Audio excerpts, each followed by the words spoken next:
अपनी नजरों को बदलो। एक बार बहुत बड़ा नेता एक साधु के छोटे से आश्रम में गया। वह साधु के बारे में बहुत सुना था, तो उसके मन में आया कि मैं एक बार जाकर के देखता हूँ कि लोग इतनी तारीफ क्यों करते हैं। जब वह उस आश्रम में गया तो वहाँ पर एक छोटा सा कमरा था, जहाँ पर कालीन बिछा हुआ था। वहाँ पर कुछ लोग नीचे बैठे थे और साधु जी सामने बैठे हुए थे। कुछ सवाल जवाब चल रहा था। वह नेता उस आश्रम में आया और उस नेता के साथ 4 बॉडीगार्ड भी थे। उसकी यह आदत थी कि जहाँ पर भी वह जाता था, लोग अपनी जगह से खड़े हो जाते थे और उसकी तरफ देखते थे, हाथ जोड़ते थे और सर झुकाते थे। लेकिन यहाँ पर ऐसा कुछ भी नहीं हुआ। साधु व्यस्त होने के कारण उसकी तरफ देखा तक भी नहीं। तभी नेता को लगा कि यह मेरी बेइज्जती है और वह इस बात से गुस्सा हो गया। नेता ने थोड़ा गुस्सा से साधु की बात को बीच में काटते हुए कहा कि मैं आपसे कुछ कहना चाहता हूँ। साधु ने उसकी तरफ देखा और बोला, आप थोड़ी देर रुकिए, पहले मैं इनके सवाल का जवाब दे दूं, उसके बाद मैं आपसे बात करता हूँ। तब तक आप अगर चाहें तो आप बैठ सकते हैं। बस साधु का इतना कहते ही देरी थी। नेता का चेहरा गुस्से से लाल हो गया और फिर उसने अपना सारा गुस्सा उस साधु पर निकाल दिया। अभी तक वह नेता बहुत तमीज से आप कह करके बात कर रहा था, लेकिन अब वह तू तड़ाक पर उतर आया। नेता ने उस साधु को कहा, तुझे पता भी है मैं कौन हूँ और तू किससे बात कर रहा है? साधु ने उसकी तरफ देखा और कहा, मुझे इससे कोई फर्क नहीं पड़ता है कि आप कौन है, लेकिन आप जो कोई भी हैं, अगर आप चाहते हैं कि मैं आपके सवालों का जवाब दूं या आपसे बात करूं, तो आपको कुछ देर रुकना होगा।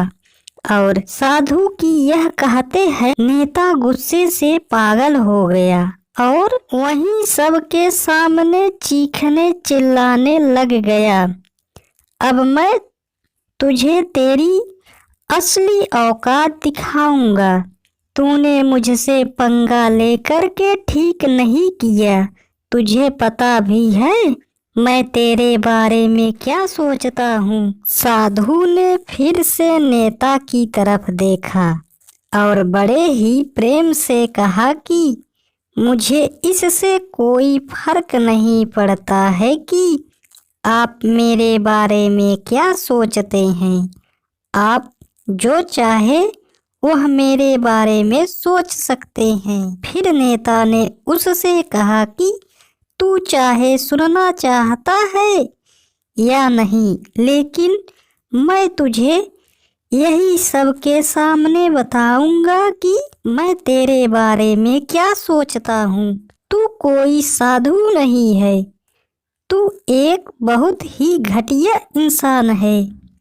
तू एक ढोंगी है, पाखंडी है और यहाँ पर जितने भी लोग बैठे हैं उन सबको बेवकूफ बना रहा है।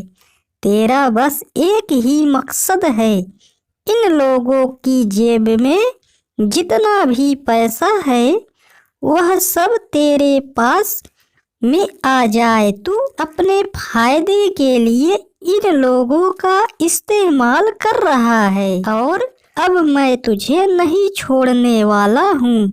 पूरी दुनिया के सामने तेरा पर्दाफाश करके रहूंगा। लेकिन उसके इतना बोलने के बाद भी हल्की सी मुस्कान उस साधु के चेहरे पर बनी ही रही।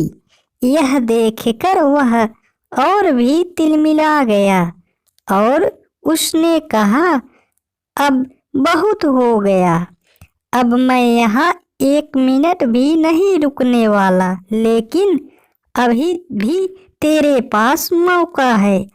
अगर मुझसे माफ़ी मांगनी है या मुझसे कुछ कहना है तो कह सकते हो। इतना सब होने के बाद भी साधु के चेहरे पर एक मुस्कान थी और वह बिल्कुल शांत था।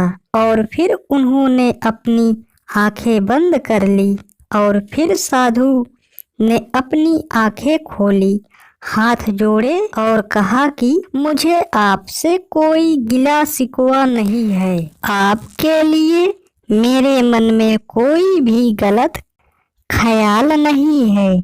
जो भी मेरे बारे में आपने कहा वह आपकी अपनी सोच थी, तो मुझे आप में कोई भी बुराई नजर नहीं आती है।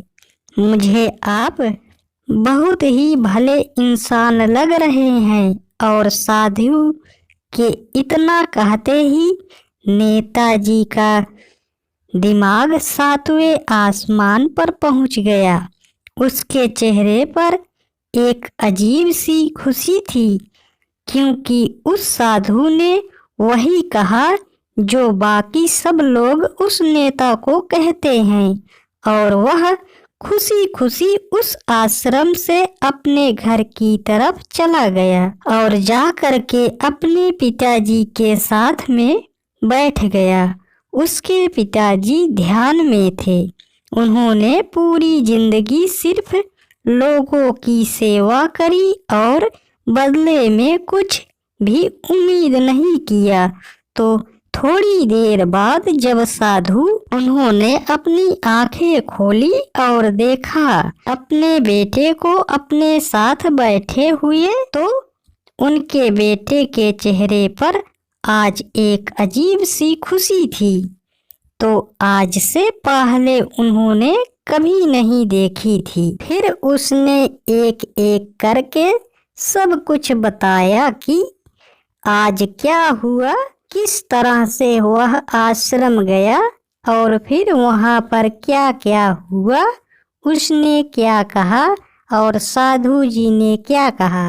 जब उसके पिताजी ने पूरी बात सुनी तो थोड़ा सा मुस्कुराए और अपने बेटे को देख करके बोले कि उन्होंने तुम्हारी तारीफ नहीं करी, क्योंकि उन्होंने वह नहीं कहा कि जो तुम हो, उन्होंने वह कहा कि जो वह खुद है। और तुमने जो भी कुछ उनको कहा वो नहीं कहा कि जो वो है, बल्कि तुमने वह कहा जो तुम खुद हो। यही बात वेदों में भी कही गई है, यथा दृष्टि तथा सृष्टि।